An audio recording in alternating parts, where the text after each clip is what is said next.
Нэг цэрэн бузаг гарттай адилхан барилтаантай гэж хүмүүс ярьдаг гэсэн. Дарааллаад аригчаа гарттай барилдсан. Нутгийн бүх бүрэн төгсдөд хаарсан. Тэр барилдааныхаа талаар яриад дурсаач.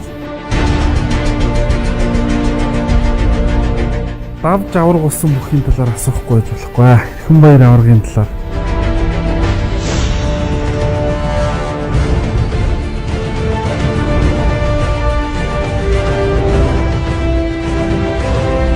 Увс нутгийн дэвжээний бүхчүүд сүүлийн үед маш сайн болж байна. Энэ юутай холбоотой юм бэ?